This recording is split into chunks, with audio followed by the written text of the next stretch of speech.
The writing has been on the wall for Tobias Harris's time in Philadelphia for quite some time now. We know that he's a free agent this offseason and the biggest piece of salary cap coming off the books, which is a large part of this financial flexibility and salary cap plan that the Sixers have been so committed to.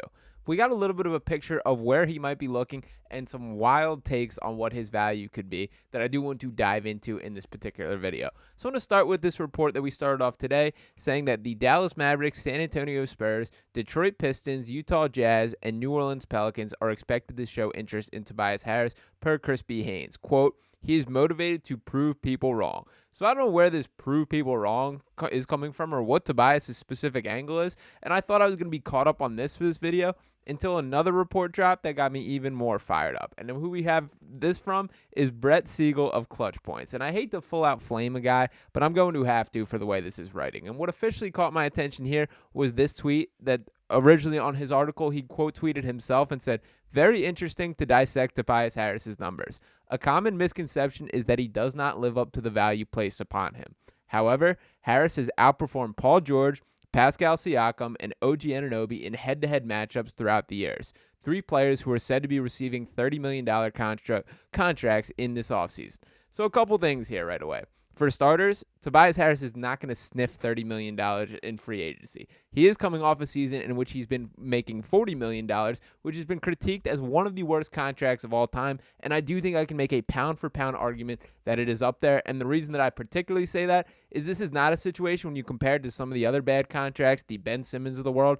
Ben Simmons is a bad contract because he does not play basketball. Tobias Harris was there all but 40 games during his entire tenure in Philadelphia, and he still could not find a way to live up to it. He's a guy that lacks the ability to be a primary option on a winning team and is not good enough at the complementary skill sets to provide winning abilities to a team. He can't be a successful role player, and he's not good enough to be a primary scorer or primary option on a winning team there. And then the part that I think is just flawed in this logic, to pull this up once again, says Harris has outperformed Paul George, Pascal Siakam, and OG Anunoby in head-to-head matchups. You know how much I care about the team's success or what percentage of the, responsibility to that success as a team that Tobias Harris gets?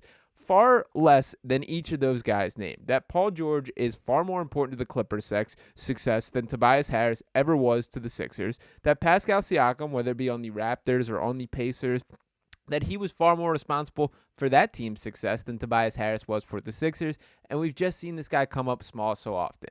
And in fact, there's a couple more comments in this article that I did want to dig in that full out made me crack up here, and then go into everything else. So he writes here in one of the opening paragraphs, Brett Siegel writes, as we evaluate this trade from 5 years ago, many tend to overlook the positive impact Harris made in Philadelphia. Although the Sixers may not have made a deep postseason run, the veteran forward is not the one to blame for his team's struggles. Between all of the injury concerns that the Sixers have battled and the lack of stability in terms of roster construction and coaching, Harris was underutilized. It's that simple.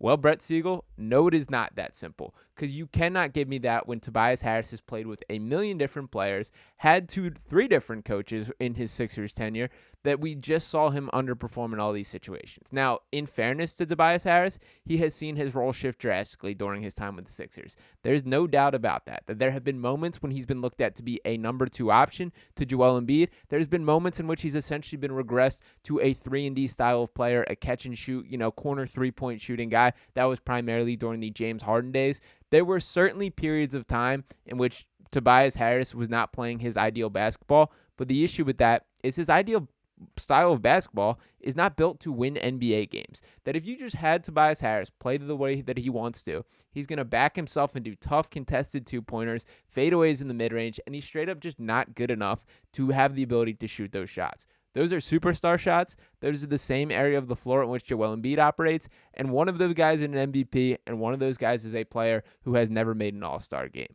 Then there's a couple other sections that I do want to get into with Tobias Harris that particularly frustrated me. This paragraph here, I couldn't get through without laughing. And Brett writes, Harris is the type of player who makes winning plays for his team. Whether it is making the extra pass on offense or grabbing a 50-50 rebound, he has been this type of player for his whole 13 career in the NBA. Now, set to hit free agency and pursue other opportunities outside of the 76ers, the key questions for Harris revolve around what opportunities will be available on the open market and what kind of price he will demand.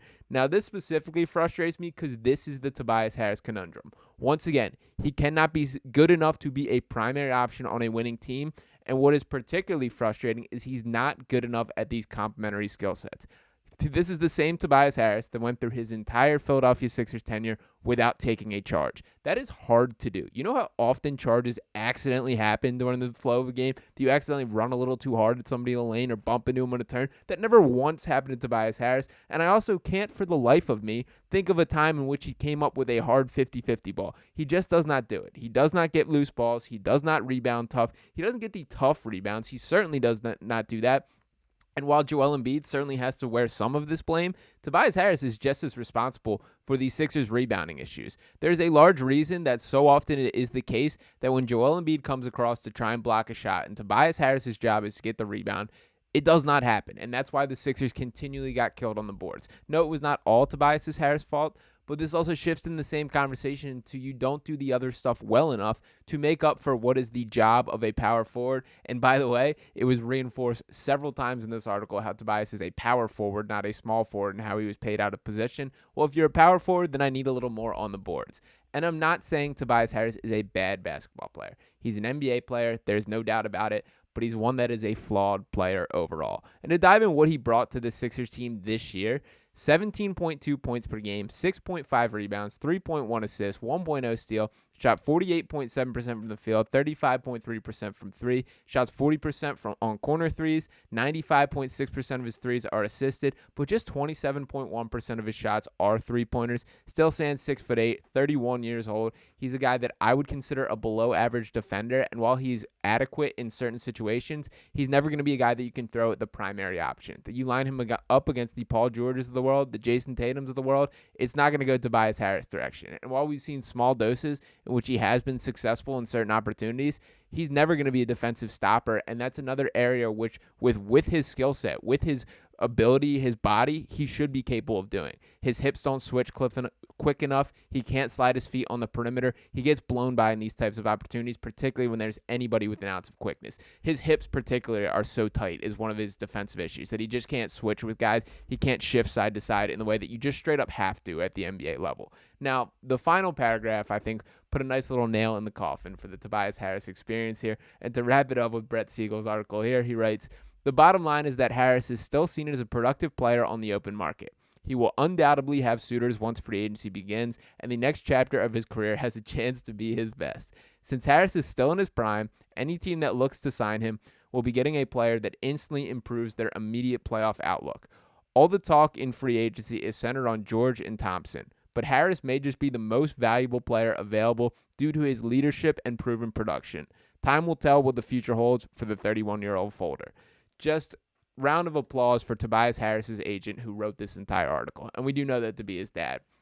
And to flash back in the Tobias Harris experience, which once again, making $40 million, and to put this in perspective in modern day terms, in which the salary cap is higher and that there isn't as big of a concern for this, that $40 million at that point was far more notable than $40 million now, particularly when we were having these conversations about Paul George making $50 million, or Brandon Ingram making $36 million, or Mikal Bridges making $24 million. Think about that Mikal Bridges makes $24 million and Tobias Harris was making $40 this year. Think about how absurd that is. But when you flash back to the Tobias Harris's timeline, don't forget that this was never the guy the Sixers wanted. Even when giving him that contract, they gave it to him because they had to.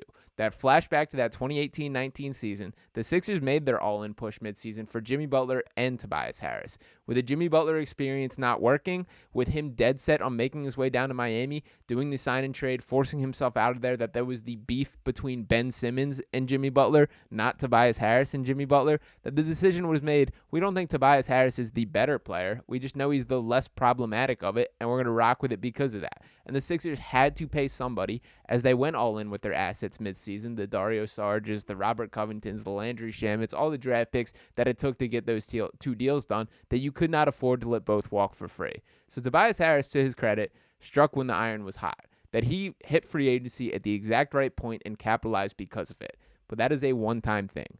I honestly can't wrap my brain around what an adequate market is for Tobias Harris, because I do believe he is flawed as a basketball player in a way that can never be successful. The unfortunate reality is his basketball destiny is to average empty calorie statistics on a below 500 team being a primary scoring option. He can do that just fine. Enjoy the rest of your career with the Detroit Pistons or the Orlando Magic, Utah Jazz, wherever you want to end up, but there is no contender that Tobias Harris can help. And I would not welcome him back on the Sixers for a veteran's minimum. For most of Tobias Harris's tenure, it was about him not being able to live up to what that dollar amount commands. By the end, he was straight up bad. And I watched every single game of Tobias Harris in a Sixers uniform. So for the Brett Siegel comments and barkbacks on Twitter about go watch the film, I've seen every bit of it, and it ain't pretty. I watched him score 0 points in Game 6. I watched him be ineffective as a defender throughout the playoffs. I've seen the Tobias Harris experience from front and center. Good dude, wish him the best, but it better not be in Philadelphia, and that's all I have to say about that. So let me know what you guys think in the comments. I cannot believe that was put out on Written Press about Tobias Harris. I want to hear your best guess for what a contract will be for him. If you have to pin me down right now, I'm saying he gets like a 3-year, $30 million deal. And I mean like $10 million a year is my overall response there. I can't see him getting much more than that. And my one quick side note here is where some feelings will be made up in the Tobias Harris experience.